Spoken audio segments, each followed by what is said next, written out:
kehidupan masyarakat yang makin terhubung dan saling bergantungan menyebabkan perubahan pada sistem sosial masyarakat.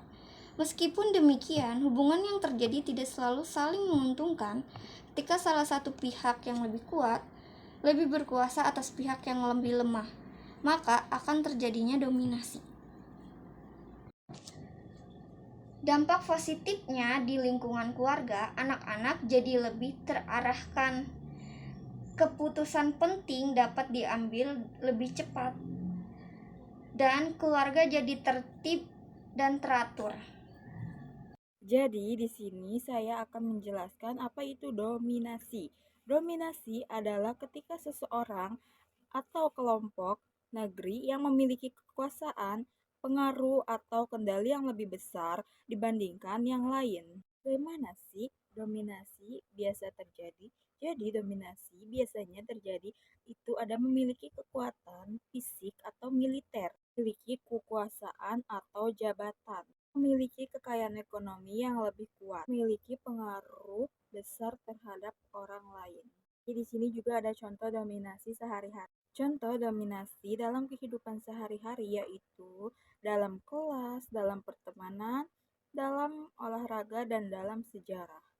Jadi di sini saya akan melanjutkan materi saya yaitu penyebab masalah perubahan sosial dominasi. Penyebab utama masalah sosial dominasi adalah penguasaan kelompok kuat atas kelompok lemah, aspek ekonomi, politik, dan sosial budaya yang seringkali akar dari ketimpangan, struktur sosial, politik yang tak terselesaikan, tak adanya stereotip atau ideologi yang melegitimasi superioritas kelompok. Tentu dominasi ini menciptakan ketidakadilan, diskriminasi, dan potensi konflik sosial yang berkepanjangan. Dominasi ini biasanya disebabkan oleh ketimpangan kekuasaan, perbedaan ekonomi, diskriminasi, stereotip, serta konflik yang tidak diselesaikan.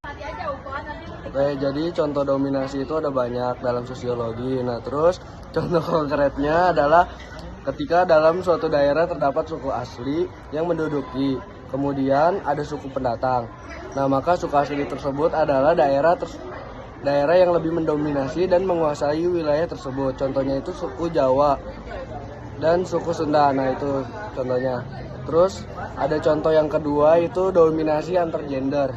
Itu dominasi laki-laki terhadap perempuan. Nah, hal ini tuh timbul karena adanya stereotip dalam masyarakat yang akhirnya membentuk keyakinan jika laki-laki lebih dominan dan lebih cocok bekerja pada sektor publik dibanding perempuan. Ada beberapa dampak yang ditimbulkan dari adanya dominasi dalam sosiologi. Yang pertama, timbullah perselisihan antar kelompok apabila pihak yang mendominasi tidak dapat saling berdamai. Yang kedua, terjadinya pertengkaran dan perselisihan bisa memperkeruh suatu konflik, mengingat bahwa dominasi merupakan dampak negatif dari adanya konflik.